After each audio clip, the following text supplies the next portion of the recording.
Hello students, hello viewers, how are you? I hope all of you are fine. I am S. Tripathi, PGT Maths in KV number 2 Bareilly. Students, in our last classes or we say in previous videos we have discussed inverse functions, invertible functions, inverse of a function and trigonometric functions. And today's topic is inverse trigonometric functions. तो हमारे सभी बच्चे inverse और invertible functions समझ चुके हैं और trigonometric functions के जो 3 वीडियोज मेरे देख चुके हैं पिछले 11th में। अगर आपने कम पढ़ा था तो अगर वो 3 वीडियोज देखें तो आपको कोई दिक्कत नहीं होगी। और इन्वर्टिबल फंक्शंस भी अगर नहीं आपने देखा तो 3 वीडियोज हैं इसके पहले ट्रिग्नोमेट्री में, आपने देख लीजिए। और आज का ये वीडियो इनवर्स ट्रिग्नोमेट्रिक फंक्शन में है, 4th है।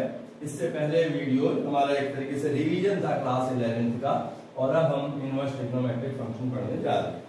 तो इनवर्स ट्रिग्नोमेट्रिक फंक्शन को पढ़ने से पहले एक बार फिर जल्दी से हम we should recall what is inverse functions and invertible functions. If inverse functions and if f is a function from a to b and f is 1 1 and on 1 and on, then f is invertible. ये condition है, याद है आपको? अगर कोई function 1 1 और on 2 होता है तो वो इन्वर्टेबल होता है, then f is invertible. And inverse of f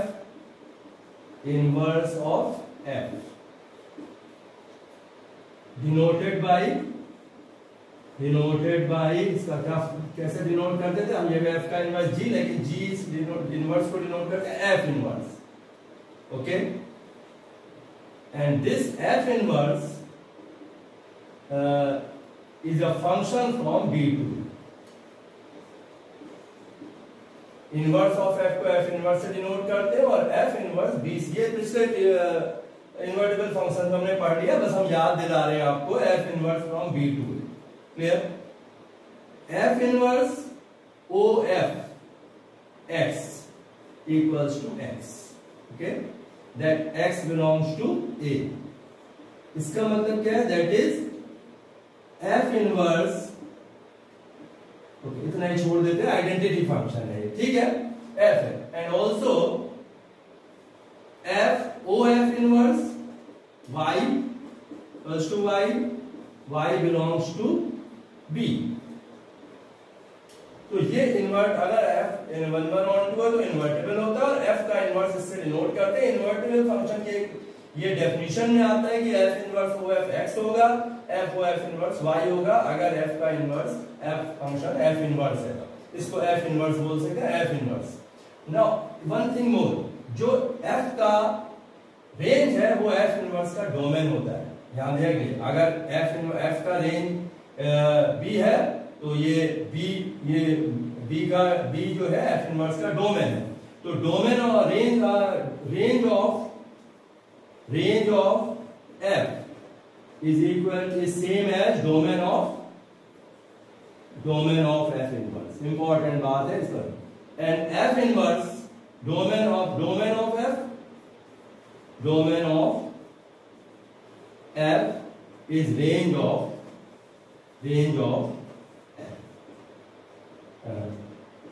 तो ये कुछ बातें हैं जो आप इन्वर्टिबल फंक्शन के बारे में। एक बात और इंपॉर्टेंट है जो शायद मैंने पहले टर्न पे नहीं कही थी, अगर आप fx का ग्राफ ड्रॉ करें और f इनवर्स का ग्राफ ड्रॉ करें तो ये लास्ट इंपॉर्टेंट बात है। अगर इतने में से graph of f inverse x is image of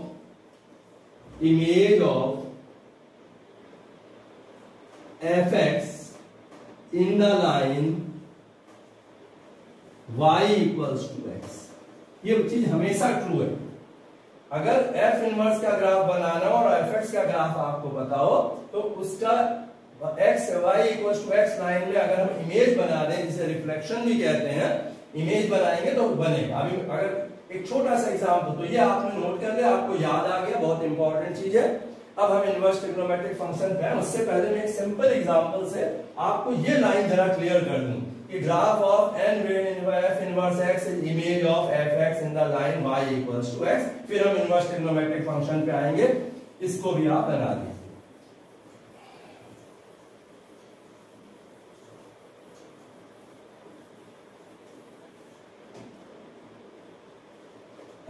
let us consider इस खाली इस लाइन को एक्सप्लेन करता हूं मैं आपको। let us consider f is a function from R to R and fx is given by x plus 1. Obviously f is 1 1 and on 2, and if you will find its inverse, you will get its f inverse x will be given by x minus 1. ठीक है, जैसे आपको एक example यहाँ पे जल्दी से मैं दे दूंगी। 1 की इमेज जब आप फाइंड करेंगे तो 1 plus 1 2 आ जाएगी इस फंक्शन से, और जब 2 की इनवर्स 2 की f इनवर्स 2 देखेंगे तो आ जाएगा 2 minus 1 equals to 1। मींस ये दोनों फंक्शन एक दूसरे के आपने पढ़ रखा है 1 1, आप ये क्वेश्चन भी कर लीजिए। If f is a function from R to R given by this, then find its inverse। मेरी तरफ से क्वेश्चन आ find inverse of this function, और अगर कुछ ना हो ये दिया draw graph of F inverse, इतना ही लिखा हो और एक क्वेश्चन आ जाए draw graph of F inverse. F inverse का ग्राफ कैसे बने, तो पहले एफ इनवर्स एक्स आप समझना पड़ेगा। F inverse x equals to X minus 1। तो क्या इसका ग्राफ इसकी इमेज है कि नहीं, जरा देख लेते हैं। एक्स प्लस वाई इस ग्राफ, इस फंक्शन का ग्राफ जो है इसकी इमेज है कि नहीं, और इसकी इमेज ये है, इसकी इमेज ये है, किस लाइन में, y को। तो जल्दी से बनाए और फिर हम इसे इनवर्स ट्रिग्नोमेट्रिक फंक्शन का देखिए। सबसे पहले तो y equals to x line draw कर दें, इसमें हमें इमेज बनेगी। आपको सबको बहुत बार बताया मैंने, this is identity function fx equals to x और y equals to x। Coordinate geometry में भी ये line y equals to x, this is x axis, this is y axis. Okay, अब इसका जरा ग्राफ बनाए। ग्राफ बनाने का बहुत सिंपल तरीका है, x को 0 पुट कर देंगे तो fx 1 आ जाएगा, fx को y एक्सिस पे लेंगे, y इक्वल्स टू 1, तो x को 0 लिया तो y 1 आ गया, दिस इज 1। और अगर y को 0 लेंगे मींस fx को 0 लेंगे तो x की वैल्यू कितनी आ जाएगी, एक तरीके से y equals to x plus 1 line है, तो fx इक्वल्स टू, तो x को 0 लेंगे तो y की अगर y को 0 लेंगे तो x की वैल्यू माइनस 1 आ जाएगी। तो 2 पॉइंट है, इतना बच्चे हमारे समझते हैं सब ग्राफ ड्रॉ करना। तो अगर इन दोनों पॉइंट्स को, जितनी डिस्टेंस यहाँ ये है उतनी ये लेंगे, ये है -1, 0 एंड दिस इज 0, 1। इसको मिला दें, ये लाइन बन गई। ये कौन सा ग्राफ है, किसका है, y equals to x plus 1 का, fx equals to x plus 1। Okay, अगर आप इसका ग्राफ बनाए तो x को 0 रखेंगे तो fx -1 आएगा। -1 कहाँ होगा, आपको ग्राफ तो बहुत अच्छे से आता है बनाना, हमने पिछले 10th में भी 9th में भी। ये 0, -1, सॉरी ये -1 है, ये पॉइंट हो जाएगा 0, -1, दिस वन, अगर जितनी डिस्टेंस। और जब x f इनवर्स x को 0 रखेंगे तो इसको 0 रखने से x -1 0 होगा, x की वैल्यू 1 आ जाएगी। ठीक है, लिखा, तो ये आ गया 1। अब इन दोनों को मिला दीजिए, ठीक, ये आ गया fx इक्वल्स टू ये f इनवर्स x हो गया, f inverse x equals to जिसके वजह है x प्लस x माइनस 1। तो देखिए दोनों, ये इसका इनवर्स है, आप चेक कर सकते हैं। और ये y इसकी इमेज जैसी नहीं लग रही, जितनी डिस्टेंस इस पॉइंट की होगी उतनी इधर होगी, जितनी होगी तो दिस इज इमेज। तो बहुत आसान होता है, अगर आपको कभी भी ऐसे क्वेश्चन करिएगा, आप प्रैक्टिस के लिए क्वेश्चन रख लीजिए, fx equals to x plus 1 given है, आपसे ये नहीं कह रहा, आपसे कह f इनवर्स x का ग्राफ ड्रॉ करिए। तो आप कैसे कर सकते हैं, ये तरीका है। आपको ये सब क्लियर हो गया कि किसी भी फंक्शन का अगर फंक्शन गिवन है तो उसके इनवर्स फंक्शन का ग्राफ fx के ग्राफ की y equals to x line में इमेज होती है।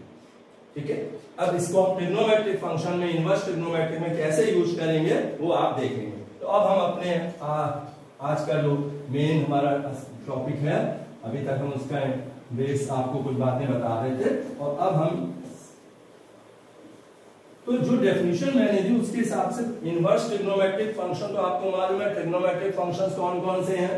Sign function, cosine function, tan function, cot function, cosec function, sec function, ये सारे इनवर्स फंक्शन ट्रिग्नोमेट्रिक फंक्शन है। और इन ट्रिग्नोमेट्रिक फंक्शंस का इनवर्स हमें समझना है और जानना है। तो सबसे पहले हमें एक फंक्शन, पहला फंक्शन लेते हैं only sine x, sine function. Okay, यहां मैं बात कर रहा हूं साइन फंक्शन। अभी देखते हैं साइन फंक्शन के लिए इनवर्स क्या होगा, कैसे फायदा क्या होगा, इसका मतलब क्या है साइन इनवर्स। तो sine function, sine is a function from, अगर मैं कहूं it is a function from r to r, तो गलत तो नहीं? साइन सारे रियल नंबर्स के लिए डिफाइंड है आपको, और इसके लिए जो वैल्यू, हाँ मैं बार बार फिर मैंने कहा, आप ये जब आप 12th में पढ़ रहे हैं तो एंगल वाली बात हटा दीजिए कि साइन तो एंगल के लिए नहीं, साइन रेडियन में एंगल के लिए भी हो सकता है, डिग्री के लिए भी आपने पढ़ा था। लेकिन अभी जब हम बात करेंगे कैलकुलस में और यहाँ फंक्शंस में, तो साइन रियल नंबर्स का फंक्शन हम कहते हैं कि साइन इसका डोमेन जो है रियल नंबर्स का सेट है। तो r sine is a function from r to r, ये सही है। हर रियल नंबर के लिए साइन डिफाइंड है और आपको जो वैल्यू मिलेगी वो रियल नंबर ही मिलेगी। लेकिन ये फंक्शन इस समय इट इज, आपको मालूम है साइन फंक्शन का रेंज क्या है, पहले भी हम समझ चुके हैं, यस, -1 to 1 क्लोज इंटरवल। तो एक तो कि ये जो रेंज है इसका सबसेट है रियल नंबर का, इसलिए फंक्शन ऑन टू नहीं है। दूसरी बात, रियल नंबर बहुत से होते हैं जिनकी सेम इमेज होती है इस फंक्शन के अंदर, जैसे साइन 0 भी 0 है, साइन पाई भी 0 है, sine 2 pi, sine 3 pi, sine 4 pi. तो बहुत से ऐसे रियल नंबर्स हैं, there are so many real numbers whose image under sign is same, जैसे साइन 0 भी 0, साइन पाई भी 0, तो मैन इवन हो गया ये, साइन 2 पाई भी 0, इनफाइनाइट ऐसे रियल नंबर्स हैं जिनके लिए साइन की वैल्यू 0 आएगी, तो ये फंक्शन मैन इवन है। तो neither 1 1 nor onto, neither 1 1 nor on, ये फंक्शन ना 1 1 है ना ऑन टू। अच्छा, तो अभी तो हम इसके इनवर्स की कोई बात कर नहीं रहे, क्योंकि जब 1 1 ऑन टू ही नहीं है तो इस फंक्शन का इनवर्स हमसे नहीं निकल सकता। अब थोड़ा सा चेंज कर देते हैं, साइन से दूसरे देखिए, sine is a function from r to -1। अब हमने कल भी आपसे कहा था रेंज, यहां डोमेन लिख लीजिए और इधर रेंज लिख लीजिए। अब ये फंक्शन, क्योंकि रेंज और कोडोमेन सेम है, तो ये फंक्शन ऑन टू तो होगा, तो लेकिन 1 1 अभी भी नहीं, क्योंकि साइन 0 भी 0 होता है और साइन पाई भी 0 होता है। या और वैल्यू ले लीजिए, साइन π/6 की वैल्यू भी हाफ होती है, साइन 5 π/6 की वैल्यू भी हाफ होती है। ओके, साइन 13 π/6 भी हाफ आ जाएगा। तो ऐसे बहुत सारे रियल नंबर्स हैं, इनके तो मैन इवन फंक्शन है, 1 1 है। क्लियर हो गया? ओके, तो अगर आप, अभी हम ग्राफ भी बनाएंगे इसका, तो ये not 1 1, not man even onto. तो जब तक फंक्शन 1 1 नहीं होता है तो ये भी इन्वर्टेबल नहीं। लेकिन हमें साइन के इनवर्स फंक्शन की जरूरत पड़ती है, आगे हम इंटीग्रेशन पढ़ेंगे, वॉल्यूम है निकालना है, तो आप ऐसा नहीं कि साइन फंक्शन को हम इनवर्स की जरूरत भी पड़ती है इसका इनवर्स फंक्शन फाइंड करने की, आगे इसका एप्लीकेशन भी है। तो अब हम साइन को कैसे डिफाइन करें फंक्शन में, जबकि ये मैन इवन और ऑन टू है? तो हम इसके डोमेन को रिस्ट्रिक्ट करते हैं, इसके डोमेन को, पूरा डोमेन नहीं लेंगे, पूरा आर इसका जो डोमेन है उसको पूरा लेंगे तब ये 1 1 ऑन टू नहीं होगा। तो हम डोमेन को रिस्ट्रिक्ट करते हैं और फिर देखते हैं कि क्या ये मैन इवन 1 1 ऑन टू बनता है। तो हम एक डोमेन फंक्शन लेंगे, साइन फंक्शन फिर से, और इसकी डोमेन को अब हम सिर्फ -π/2 to π/2 लिख रहे हैं। अभी आपको ये भी यही क्यों लिखा ये समझाएंगे, -π/2 to +π/2, और इसकी ये, अब आप थिंक करके देखिए जरा, क्या ये फंक्शन 1 1 ऑन टू है? अब तो -π/2 और +π/2 के बीच में क्या आप मुझे ऐसी 2 वैल्यूज बता सकते हैं जिनके साइन की वैल्यू सेम हो? इस डोमेन में, इस minus pi by two comma pi by two, इस डोमेन में या इस इंटरवल के अंदर क्या आप ऐसी two values, can you tell me two values of x और for which sine is same? अब नहीं मिलेंगे आप देख लें। अगर मैं कहूं हाफ तो आपको एक ही वैल्यू मिल रही है pi by six. Sine pi by six अगर की वैल्यू हाफ होती है, किसी और की वैल्यू हाफ नहीं मिलेगी। आप zero, only sine zero zero मिलेगा, इसमें पाई नहीं है, टू पाई नहीं। तो ये फंक्शन कैसा है? अब ये function, now this function is 1 1 on 2, therefore it is invertible. We can define sin inverse of sin. लेकिन एक और अगर आप कहेंगे सर और भी तो थिंक कर सकते हैं हम, आप कहेंगे सर अगर हम ऐसे सोच लीजिए तो थिंक कर लें, पाई by two comma minus pi by two से पाई बाई टू हो गया, पाई बाई टू से 3 पाई बाई टू। आप कहेंगे सर ये फंक्शन भी तो 1 1 on 2 है।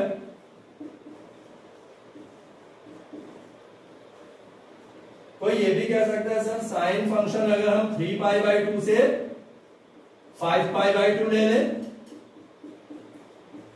तो भी 1 1 और आप थिंक करके देखिए आपको एक ही वैल्यू मिलेगी, मैन्युअल नहीं है।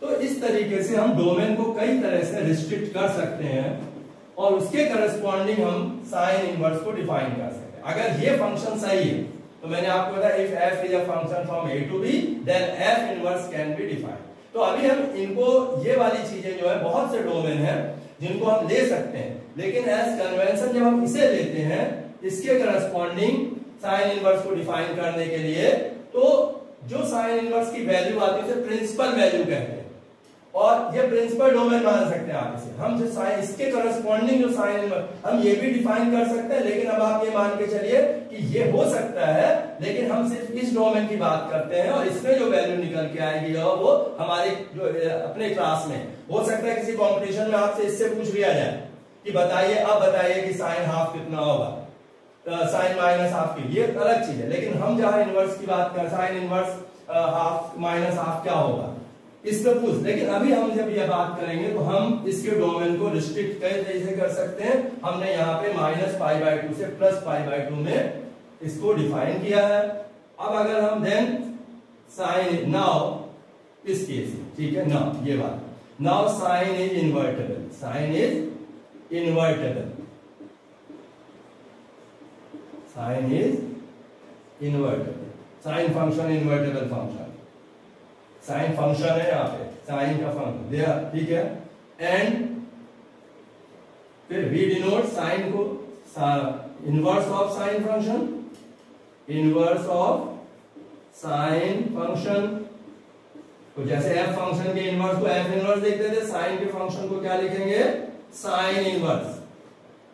और साइन मैंने कहा था एफ फंक्शन ए से बी में होता है, तो एफ इनवर्स बी से ए में होता है। साइन इनवर्स फंक्शन डिफाइंड होगा किससे, -1 to 1, ओके। और सिर्फ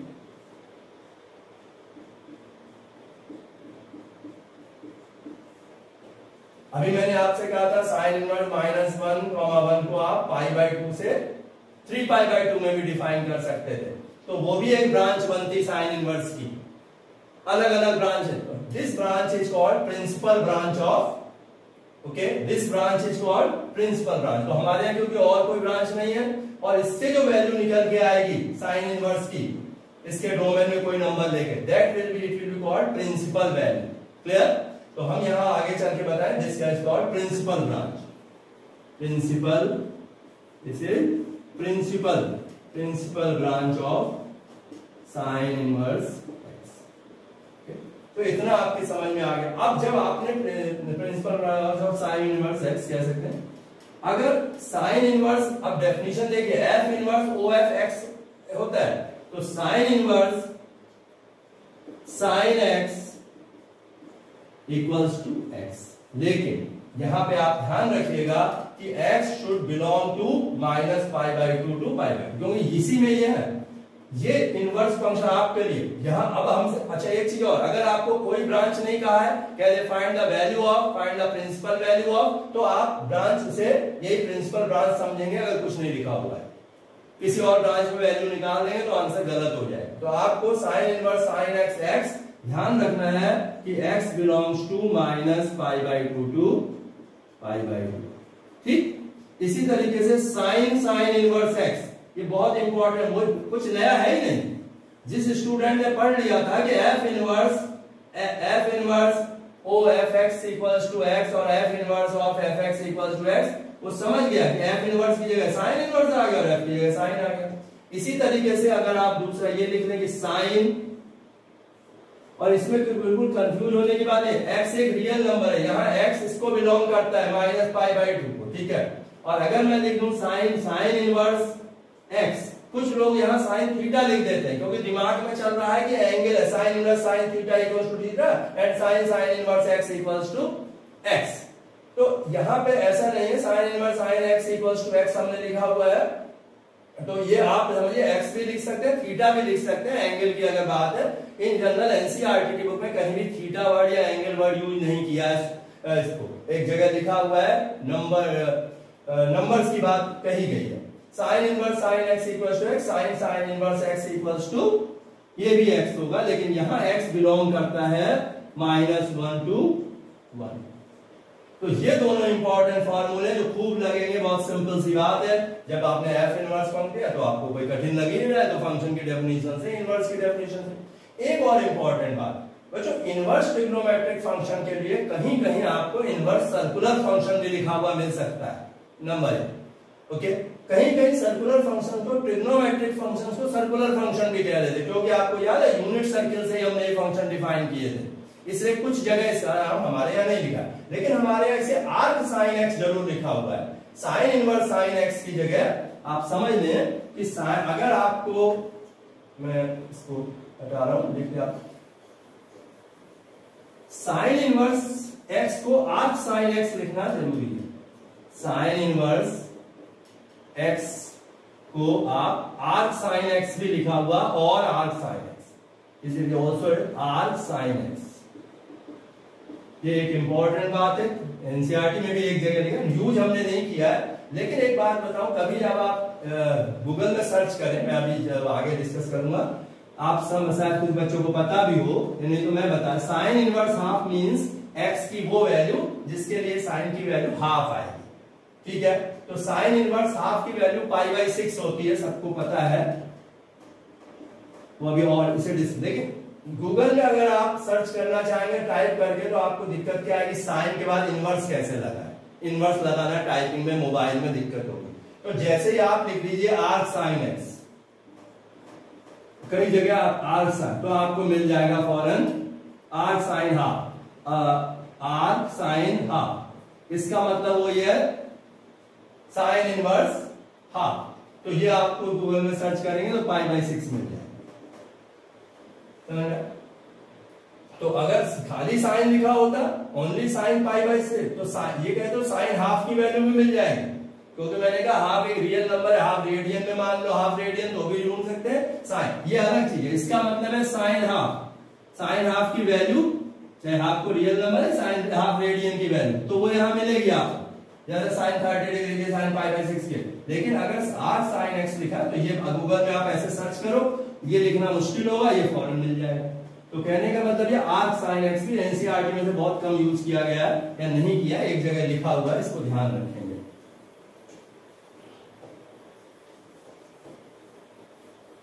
तो ये तो साइन की बात थी। तो अब हमें साइन के बारे में इतना पता चल गया कि हम सिर्फ इतना याद रखेंगे कि प्रिंसिपल डोमेन साइन का क्या था। हम साइन को जब डिफाइन करते हैं -π/2 से π/2, फिर दोबारा लिख रहा हूं मैं, तो from this to -1 to 1, then this is 1 on 2, and sin inverse is defined from -π/2 -1 to 1, -1 to 1, और इसकी वैल्यू कितनी आएगी, -π/2 to +π/2 के बीच में बना। अब मैं थोड़ा एक छोटा सा क्वेश्चन आपसे पूछूंगा हम लोग डिस्कस करेंगे साइन इनवर्स। तो हमारी बात मेन यही है, वो वाली बात भी हमें ध्यान में रखनी है। अभी हम ब्रांच बनाएंगे, इसको डायग्राम तो आपको दिखाएंगे। अब साइन इनवर्स हमें पता चल गया, इससे इसमें डिफाइन हो। साइन इनवर्स का डोमेन और रेंज हमें पता है। प्रिंसिपल वैल्यू ब्रांच अब हम बार बार नहीं कहेंगे, हम कहेंगे यही साइन इनवर्स एक्स डिफाइंड है, मीनिंग इसका प्रिंसिपल वैल्यू ब्रांच है। अब अगर मैं आपसे पूछूं कि इसमें से एक वैल्यू लूं, पहली बात तो मैं आपसे sine inverse, simple sign inverse 1/√2 की वैल्यू पूछूं, तो आपका ध्यान जाएगा कि वो तो इसमें डोमेन में, तो इसकी वैल्यू इसमें क्या मिलेगी। ठीक है, तो आप जानते हैं sine inverse sine x equals to x होता है। तो ये किसके साइन की वैल्यू है, ये हमें थिंक करना है। ठीक है, अगर एक चीज और लिख देते हैं, if sine inverse x equals to y, वो मैं लिख चुका हूं, then y equals to sine x। वो सिंपल सी बात है, इतनी देर से हम इसे समझा रहे हैं। ठीक है, sine inverse x equals to y, x equals to, और यहां पे आपको पता है साइन इनवर्स x की वैल्यू अगर y है तो y की वैल्यू साइन x होगी। यहां पे x बिलोंग्स टू -1 to 1। ठीक है, तो साइन इनवर्स x की वैल्यू, और यहाँ x की वैल्यू इसमें केस में y equals to sine x लिखेंगे, तो यहाँ साइन की वैल्यू हमारी π/2 और -π/2 को बिलोंग करेगी साइन इनवर्स की वैल्यू।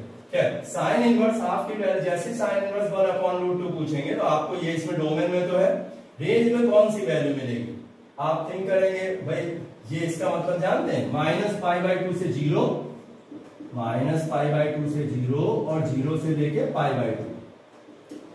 तो इस रेंज में तो साइन नेगेटिव होता है, आपको पता है, -π/2 से 0 फोर्थ क्वाड्रेंट होगा, इसमें साइन नेगेटिव होगा, तो ये इसी में आएगा और इसमें एक ही वैल्यू मिलेगी, कौन सी, π/4। तो साइन इनवर्स 1/√2 आप डायरेक्ट भी लिख सकते हैं, अगर आप पहले ऐसे लिखना चाहें, sign inverse sign,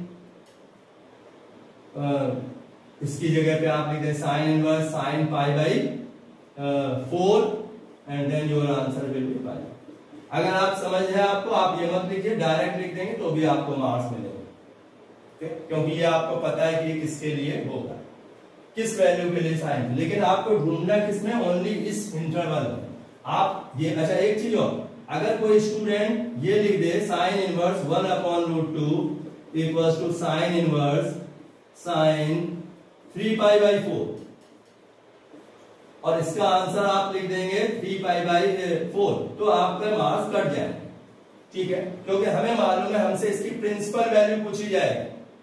right the principal one नहीं भी पूछे तो भी आप यही आंसर लिखें। अगर 4 ऑल्टरनेटिव दिए तो π/1/√2 को ये लिखना पड़ेगा आपको 3π। क्यों, क्योंकि 3π/4 इसमें नहीं बिलोंग करता है, 3π/4 इसमें लाई करना चाहिए, इसमें ये π/2 से बड़ी है ये, तो ये रॉन्ग हो गया।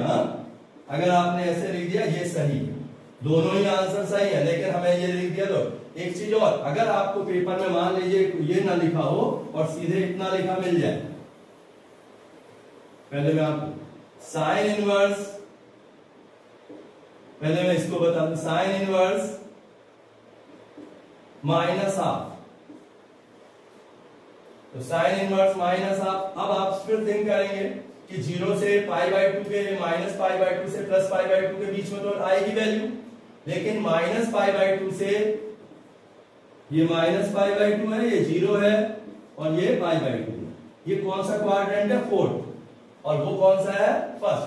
तो फोर्थ क्वाड्रेंट में तो हो नहीं सकता, क्योंकि फोर्थ क्वाड्रेंट में, सॉरी फर्स्ट क्वाड्रेंट में तो होगा नहीं, फर्स्ट में तो 0 से π/2 के बीच में साइन पॉजिटिव होता है, तो फोर्थ में नेगेटिव होता है। तो आपको वैल्यू यहां थिंक करनी पड़ेगी 0 से, और 0 से -π/2 से 0 के बीच में जो वैल्यू मिलेगी, इसके लिए कल परसों से हम लोग पढ़ रहे हैं, मैंने आपको बताया था sine -x equals to -sin x। Okay, means अगर आपको ये याद है तो आप समझ सकते हैं साइन -π/6 की वैल्यू है, तो आप इसे लिख सकते हैं साइन इनवर्स साइन -π/6। साइन -π/6 माइनस हाफ होता है, और माइनस जो -π/6 है -π/2 और +π/2 के बीच में भी लाई करता है। तभी जब ये लिखा ना, अगर इसमें होगा तभी साइन डिफाइंड होगा, अगर इसमें नहीं है तो साइन इनवर्स डिफाइन नहीं होगा। तो ये डिफाइंड ही तभी है जब x की वैल्यू इसके बीच में लाई कर रही है। तो ये हो गया, और यहां से इसकी वैल्यू आएगी -π/6। तो ये छोटे छोटे क्वेश्चन अभी मैं कर रहा हूं, फिर मैं कॉस इनवर्स और tan इनवर्स को भी जल्दी से बताऊंगा, डोमेन और रेंज, और फिर हम सारे क्वेश्चंस कर सकते हैं इसके। पहले मैं साइन से आपको क्लियर कर दे रहा हूं छोटे छोटे क्वेश्चन। मान लो अब कहीं आ जाता है साइन इनवर्स साइन 7π/4। एक एक करके क्वेश्चन बनाते रहिए इसे। ये नेक्स्ट क्वेश्चन, और आपने लिख के आ गए 7π/4, तो आपको मार्क्स नहीं मिलेगा। समझ गए? साइन इनवर्स, क्योंकि हम प्रिंसिपल वैल्यू की बात कर रहे हैं, 7π/4 इसमें आता ही नहीं, -π/2 में, वो पाई से भी 7π/6, 7π/6 इसमें नहीं, वो तो पाई से भी बड़ा है, पाई प्लस π/6 है। ठीक है, तो हम ये लिख देंगे तो हमें मार्क्स नहीं मिले, कट जाएंगे मार्क्स। आपको साइन इनवर्स साइन x तो x बताया है, लेकिन कब? जब x इसके बीच में लाई कर रहा हो तब। ठीक है, x इसमें लाई कर रहा हो तब ये बताया है। अगर x इसमें नहीं तब ये सही नहीं। तो ऐसे केस में हम क्या करेंगे, हम पहले दो तरीके, या तो हम साइन 7π/4 की वैल्यू लिख लें पहले, वही अच्छा है, और फिर सोचें वो किसके बराबर है, किसी तरह वो वैल्यू इसमें पढ़नी चाहिए -π/2। तो हम इसको, अब हमने इसीलिए आपको 2-3 दिन से ट्रिग्नोमेट्री पढ़ा रहे हैं। मैंने साइन 7π/6 की वैल्यू, सॉरी 7π/6 साइन 7π/6 आपको फाइंड करना सिखाया है। साइन 7π/6 कितना होता है? Sine 7π/6 equal to sine pi plus π/6, और ठीक है, और sine pi plus theta minus sine theta. ठीक है, तो ये वैल्यू हम परसों कर चुके हैं, इसीलिए मैंने आपको स्टार्टिंग से बताई हर चीज, क्योंकि यहां नहीं तो कुछ समझ में नहीं आएगा कि क्यों हमने इसे साइन, और इसकी वैल्यू कितनी होती है? -हाफ। तो साइन 7π/6 की वैल्यू आप पहले पुट कर दीजिए, एक तरीका तो आपके पास ये है। और अब आप सोचिए कि -हाफ है इसकी वैल्यू इसकी जगह पे, और वो -हाफ किसके साइन की वैल्यू है? अगर वो नंबर, रियल नंबर इसके बीच में लाई कर रहा है, या वो एंगल रेडियन में इसके बीच लाई कर रहा है, जो भी आप समझे। तो मैं तो नंबर ही बोलता हूं, वो ऐसा कौन सा नंबर है जिसके लिए जो इसके बीच में लाई कर रहा है, मींस -π/2 से +π/2 के। तो 0 से π/2 तो होगा नहीं, -π/2 और 0 के बीच में, वही जो अभी किया था, साइन इनवर्स साइन -π/6, और इसका आंसर आएगा माइनस। तो बच्चों देखिए कैसे आंसर बिल्कुल बदल गया। क्वेश्चन ये था, आंसर ये आया, और अगर कहीं आपने लिख दिया होगा साइन इनवर्स 7π/6 तो आपके मार्क्स कट जाएंगे। तो आपको ये समझना चाहिए। दूसरा तरीका, या तो आप 7π/6 को डायरेक्ट लिख दीजिए कि साइन 7π/6 इक्वल्स टू साइन -π/6, ठीक है, ब्रैकेट में, और देयरफॉर डायरेक्ट अगर आपको पता तो भी चले। तो ये हमारा तरीका है। मैं यही कहूंगा, आप इसे पहले बदल लीजिए, इसकी वैल्यू लगा लीजिए, और फिर थिंक कर लीजिए वो किस में पड़ेगा। तो इस तरीके से साइन के क्वेश्चंस हैं। जैसे साइन के लिए हमने डिफाइन किया प्रिंसिपल डोमेन, ऐसे ही हम कॉस के लिए भी प्रिंसिपल डोमेन डिफाइन करेंगे। और आपको तो कॉस फंक्शन भी आपको मालूम है, हम इसको खाली इसका डोमेन और रेंज लिखेंगे। तो कॉस का डोमेन क्या है? R है, ठीक है, और इसका रेंज भी -1 to 1 है। अच्छा एक काम करते, यहाँ पे वो मैं साइन के साथ भी कर सकता था, मैं कॉस के साथ कर रहा हूँ, कॉस का ग्राफ बना ले रहा हूँ। और इसके साथ साथ मैं आपको एक चीज और बताऊंगा जो आप लोगों ने कल ग्राफ बनाने में मिस्टेक की है। वो मिस्टेक आपको बताऊंगा क्या की है। ज्यादातर बच्चों ने वो मिस्टेक, छोटी सी है लेकिन आप शायद सोचते हैं इसकी कोई वैल्यू नहीं है। मैं यहाँ साइन का कॉस का ग्राफ बना ले रहा हूँ, इससे भी आपको इनवर्स फंक्शन समझने में आसानी होगी। एक बार और ग्राफ तो हम बनाएंगे ये भी। तो 0 यहाँ ले लीजिए आप, दिस इज 0। फिर मैंने कल यहाँ π/2 लिया था,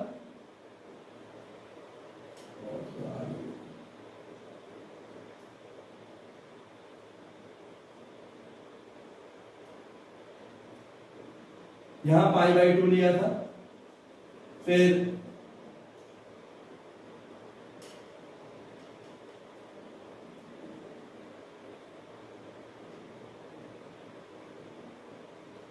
और यहाँ पे पाई। आप मेरे पॉइंट्स लगाने के तरीके को थोड़ा सा नोट कर रहे होंगे अगर, तो किसी कुछ थिंक करके मैं लगा।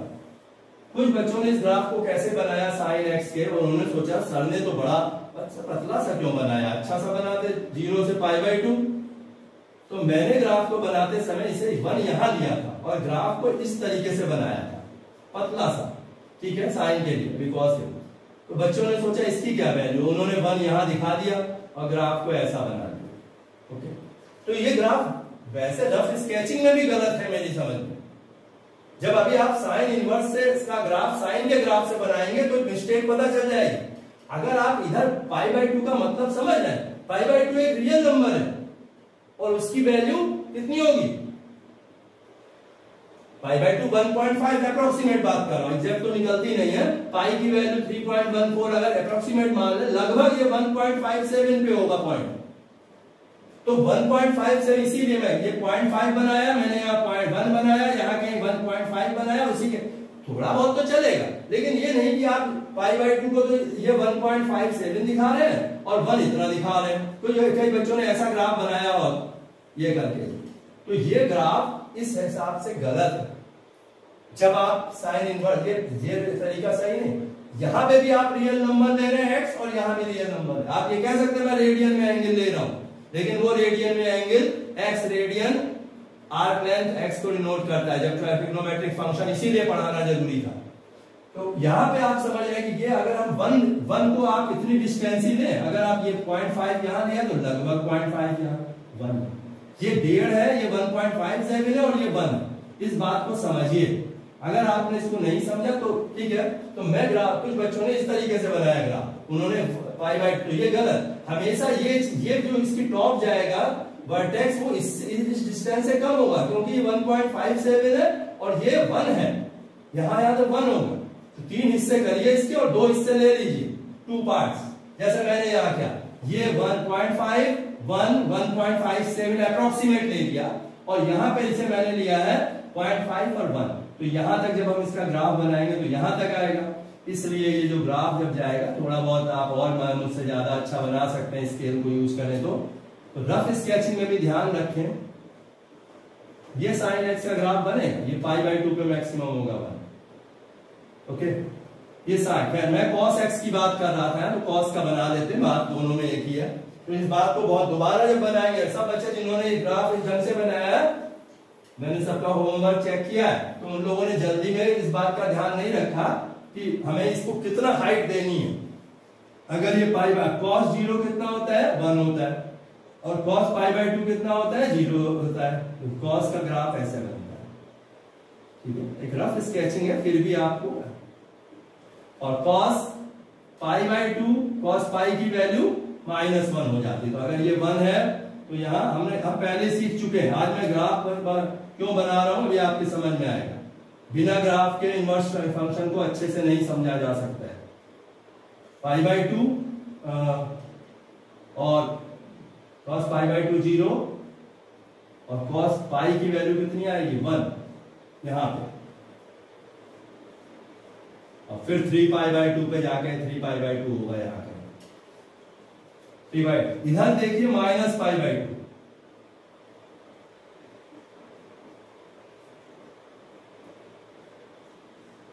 लगभग बराबर बनना चाहिए। हम एक रफ हम भी बना रहे हैं, लेकिन हम ऐसा नहीं कर रहे कि ये लिया यहां से बना दिया, ऐसे नहीं। अगर ये 1.57 है तो लगभग 1 होना चाहिए, इससे ज्यादा नहीं होना चाहिए, नहीं तो आपको आगे क्या दिक्कत आएगी मैं समझाऊंगा जब इनवर्स फंक्शन का ग्राफ बताऊंगा। तो ये हो गया, तो ये लगभग एक cos x का ग्राफ आप आगे सही बना रहे हैं। मैं खाली आपको ये शो करना चाहता हूं कि यहां से यहां तक आप देखिए, ये -π/2 है,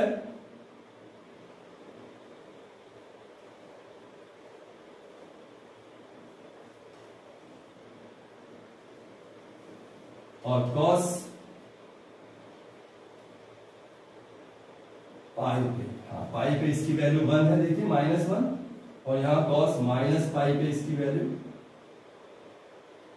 यहाँ भी -1।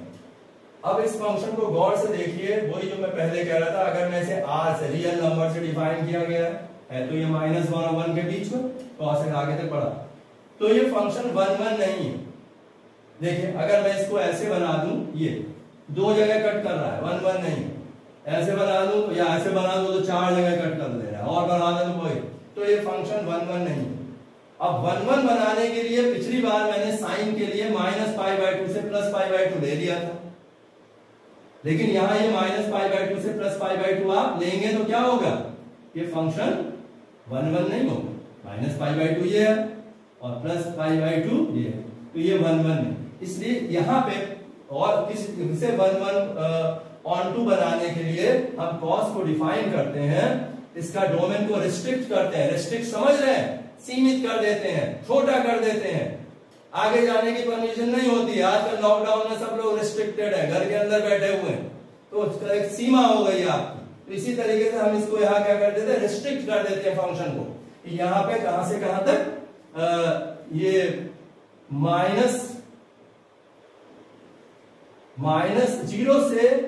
जीरो से पाई तक लेंगे। अब मैं इसे हटा दे रहा हूं, समझ गया आपकी। अगर यहां लेते हैं तो जीरो से जीरो ये हो गया साइन cos का ग्राफ है, cos x, cos 0 1 है और cos पाई -1 है।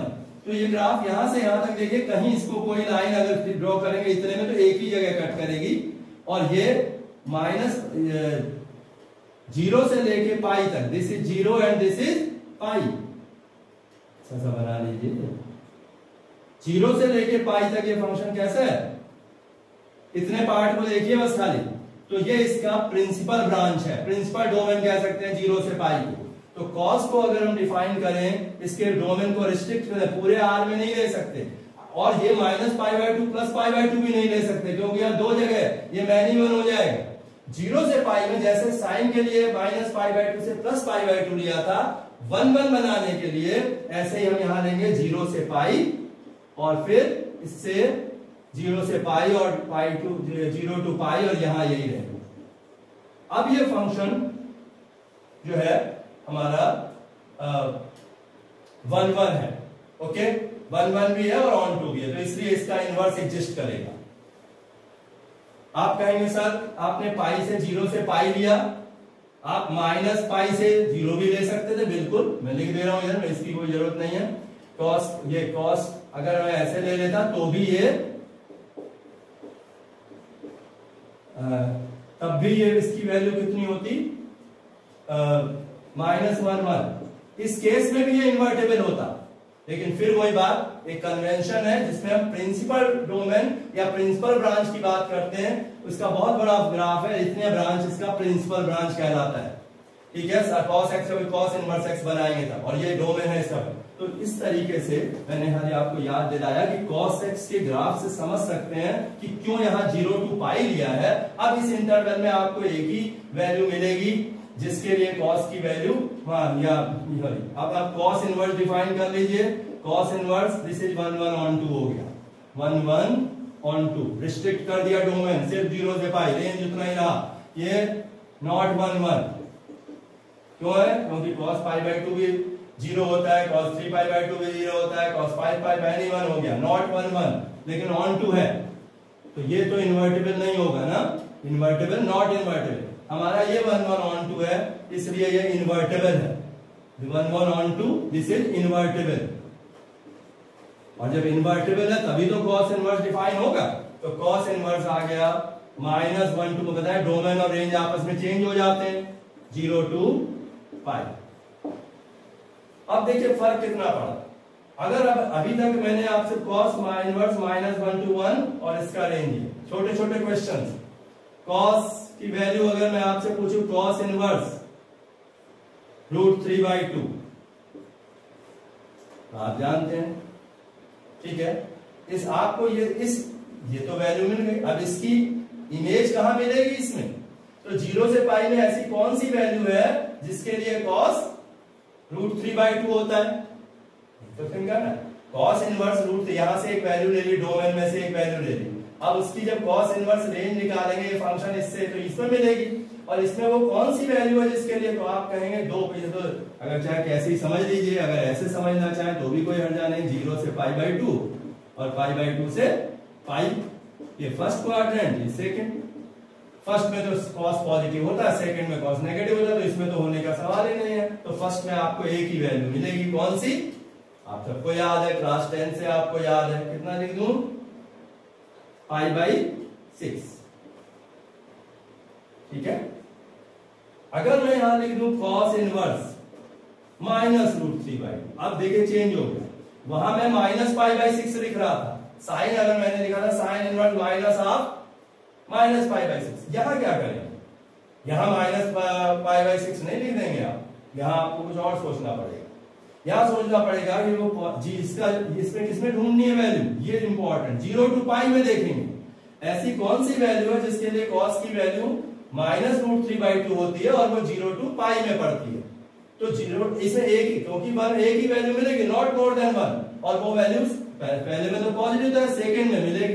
तो सेकंड में किसके लिए? ये भी मैंने कल आपसे कहा था कि π/3 2π/3 आपको रटे होने चाहिए कि cos 2π/3 cos 5π/6, तो cos π/6 हाफ होता है, √3/2 होता है, cos 5π/6 -√3। वो पहले ट्रिग्नोमेट्रिक फंक्शन की इतनी नॉलेज होनी चाहिए जो मैं 2 दिन से आपको बता रहा हूं।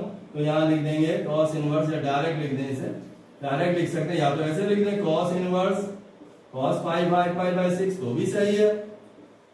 और अगर अब cos इनवर्स cos x हो जाएगा। आपने पढ़ा था cos inverse cos x = x, एक वो तभी है, तो cos इनवर्स को इसे अब लगा सकते हैं, cos इनवर्स cos 5π/6 = 5π/6। तो ये ध्यान रखना है आप, ठीक है। तो जल्दी से हम आज सारे बताया था कि अब हम कुछ फंक्शंस के इस साइड उनको रिस्ट्रिक्टेड डोमेन के साथ रेंज लिख देंगे और उधर उनके इन्वर्टिबल फंक्शन के करस्पॉन्डिंग इन्वर्टिबल फंक्शन लिख देंगे। तो शुरू से करते हैं। साइन फंक्शन का डोमेन कहां से कहां तक बताया था मैंने? रिस्ट्रिक्ट करने पे -π/2 to +π/2 to -1 to 1, ठीक है। इधर इसके करस्पॉन्डिंग इनवर्स लिख दे रहे हैं। साइन इनवर्स ये इंपॉर्टेंट है आपके लिए, -1 to 1 इसका ये डोमेन है, और इसका रेंज क्या हो जाएगा? -π/2 to, दिख रहा है?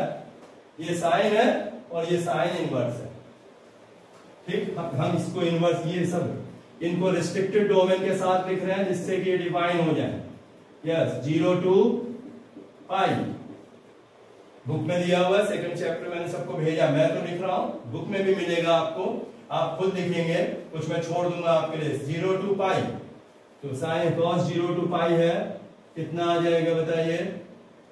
ये भी -1 to 1, इसलिए cos inverse is defined from -1 to 1 0 to π, ठीक है। साइन फंक्शन के लिए अब आप थोड़ा सा टाइम कम है, मैं आज इसे जल्दी से कंप्लीट करूंगा। थोड़ा आप दिमाग लगाइएगा क्यों ऐसा लिखा है। इसके डोमेन को रिस्ट्रिक्ट करते हैं हम, जिसे प्रिंसिपल डोमेन या प्रिंसिपल वैल्यू ब्रांच जिससे बनेगी हमारी, और वो है हमारा यहाँ -π/2 से π/2, और इसके लिए आ जाएगा -1 to 10 के लिए लिख रहे हैं। हाँ, 10, दिस इज 10 फॉर -π/2 से π/2, और इसके लिए क्या आ जाएगा? r आ जाएगा, ठीक। तो इसलिए जब 10 इनवर्स लिखेंगे तो 10 inverse will be from r to minus, ये ओपन इंटरवल है, इसमें दोनों में फर्क समझ लीजिएगा, ये क्लोज इंटरवल है, ये ओपन इंटरवल है, यही फर्क है। ऐसा इसलिए भी है क्योंकि π/2 पे cos sin π/2 upon cos π/2 undefined हो जाएगा, इसलिए इसके डोमेन में -π/2 और +π/2 नहीं लिए जाते हैं। cot के लिए लिख लीजिए, cot का डोमेन हमारा 0 to π है, ओके। और ये यहां से, इसलिए cot के लिए भी हम क्या, ये इंपॉर्टेंट है वो, cot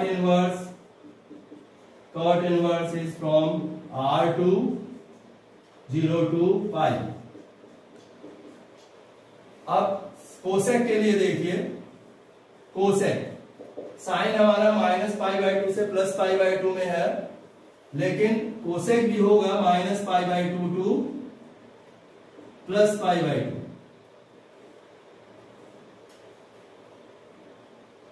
ठीक है, cosec pi minus pi by 2 से प्लस पाई बाय 2 लेकिन कोसेक 0 1/0 हो जाएगा तो वो अनडिफाइंड हो जाएगा, इसलिए हम यहाँ क्या लिख देंगे -0 0 को छोड़ के, ठीक है। तो इसके डोमेन को लिखिए cosec minus pi by 2 to -0 to r, 0 को ऐसे एक 0 इसमें नहीं, तो जब कोसेक की डेफिनेशन को लिखेंगे हम, और ये यहाँ क्या आएगा, कल बताया था आपको इसकी वैल्यू कहां से कहां तक होती है, -1,1, ठीक है। तो ये है, इसलिए इसकी जब वैल्यू आप लिखेंगे कोसेक के लिए, तो कोसेक इनवर्स ये होगा r -1,1 और वैल्यू हो जाएगी इसकी yes pi by -2 close interval -0 0 को छोड़ के, 0 नहीं आएगा। ऐसे ही यहां हम सेक लिख दे रहे हैं, सेक 0 से पाई 0 टू पाई, लेकिन पाई बाय 2 पे ये अनडिफाइंड हो, ये -0 दिख रहा है आपको, ये -0 है, ऐसे पाई बाय 2 छूट जाएगा इसमें से, और इसे हम लिख दे रहे हैं r, ये भी यही होती है -1,1, तो यहां पे आ जाएगा यस कितना, सेक इनवर्स r -1,1 और इधर 0 to 0 pi minus 0 pi minus pi by, तो इनको ध्यान रखिएगा, ये अपने आज के आपके नोटबुक में नोट हो जाए, आपके लिए इंपॉर्टेंट ये ज्यादा है, ये थोड़ा सा ध्यान रख सकते हैं कि हम कैसे डोमेन को रिस्ट्रिक्ट करते हैं इसे इन्वर्ट को डिफाइन करने के लिए, ठीक है। ये इसके प्रिंसिपल वैल्यू ब्रांच कहलाती है, वैसे मैंने कहा कई जगह ये इन्वर्टेबल होगा। मैं थोड़ा जल्दी से इधर एक चीज लिखी हुई है प्रैक्टिस के लिए आपसे बता रहा हूं, और आप खुद भी करेंगे, क्वेश्चन भी खुद बनाएंगे, जो आपकी एक ऐसी वैल्यू जो आप ले सकते हैं, ठीक है। आप कॉट इनवर्स, मैं देखिए इसमें ले रहा हूं, ठीक है, कॉट tan इनवर्स -√3, तो डायरेक्ट आपको आना चाहिए। आप जानते हैं कि tan इनवर्स -√3 है, दो तरीके से सोच सकते हैं, tan inverse tan x = x लिखना है मुझे, तो tan इनवर्स या तो कोई भी रियल नंबर ले सकते थे, लेकिन जो उसका रेंज है -π/2 और +π/2 के बीच में होगा, तो ऐसे कि इसमें 0 से π/2 तो पॉजिटिव है, उसमें तो tan पॉजिटिव होगा, मींस -π/2 से 0 के बीच में आप थिंक करेंगे, और -π/2 से 0 के बीच मींस फोर्थ क्वाड्रेंट में एक एंगल होगा -π/3, तो आप इसे लिख सकते हैं tan इनवर्स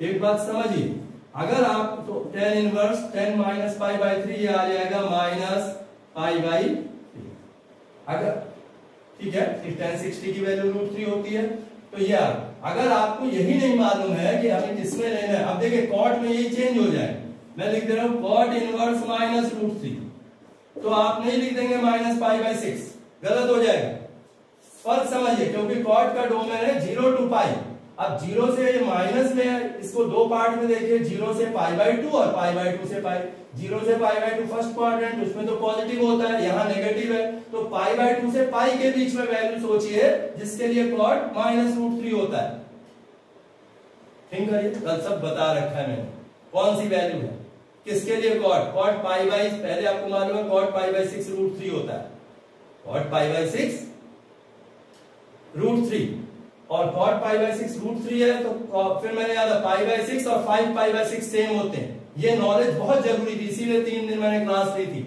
उन वीडियोज को अगर नहीं देखा तो फिर से देखिए कि cot π/6 की वैल्यू +√3 है, लेकिन cot 5π/6 की वैल्यू -√3 है, और 5π/6 0 और पाई के बीच में भी लाई करता है, तो इसलिए मैं यहां से लिखूंगा cot इनवर्स cot 5π/6, कुछ और नहीं लिख सकता मैं, इसी के बीच में ढूंढूंगा 0 और पाई के बीच में, और वो वहां मुझे एक ही वैल्यू मिलेगी सिर्फ, जिसके लिए ये अब cot इनवर्स cot x लिख सकता हूं मैं, तो आंसर आ जाएगा 5π/6, तो आज आप लोग एक काम करेंगे सब लोग, एक तरीके से मैंने आपको फर्स्ट एक्सरसाइज का काम कंप्लीट हो गया है।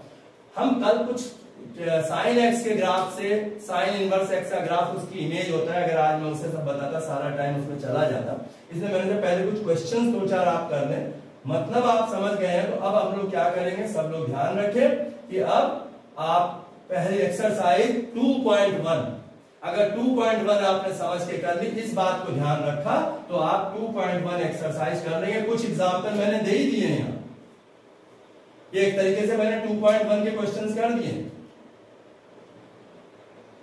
ठीक है।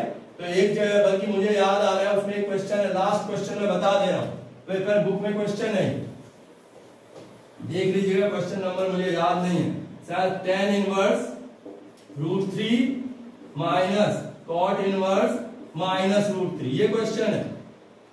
तो tan इनवर्स √3 फर्स्ट क्वाड्रेंट को, पॉजिटिव में कोई डाउट नहीं होता है, पॉजिटिव होगा तो हमेशा 0 और π/2 के बीच में ही पढ़ना है, चाहे किसी रेंज में हो, चाहे ये वाला हो या ये वाला हो, पॉजिटिव में कोई कंफ्यूजन नहीं है। tan इनवर्स √3 का मतलब हो गया, डायरेक्ट भी लिख सकते हैं π/3, कोई मार्क्स नहीं कटेंगे।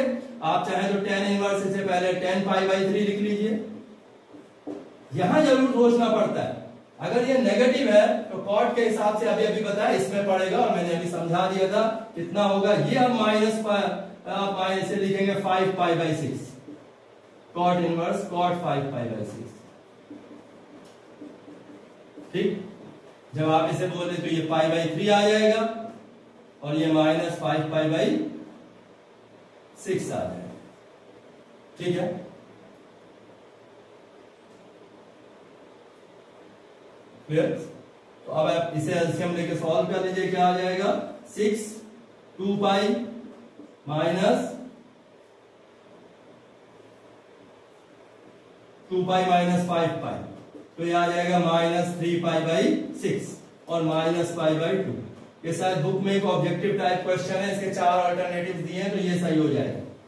तो इसको ये मेरे ख्याल लास्ट क्वेश्चन है। तो आज का होमवर्क क्या करना है, एक्सरसाइज, ये तो सब समझना ही है फिर से, और इसको सब नोट करना है अपनी बुक में, नोटबुक में। और एक्सरसाइज 2.1 इज फॉर होमवर्क। अगर आपने आज के कॉन्सेप्ट को समझा है, और हमेशा लिखा रहता है find the principal value of, ये समझ लीजिए, ये क्वेश्चन अगर ऐसे भी आ जाए फाइंड द वैल्यू ऑफ तो भी यही करेंगे, और अगर find the principal value of आ जाए तो भी, ठीक है। तो ओके, थैंक यू बच्चों, आज आपने जो सीखा इसको याद रखिएगा। कल हम इसके कुछ और कॉन्सेप्ट बताएंगे, और पॉसिबल हुआ तो एक्सरसाइज 1.3 के कुछ क्वेश्चंस करेंगे। Okay, thank you very much, take good care of yourself.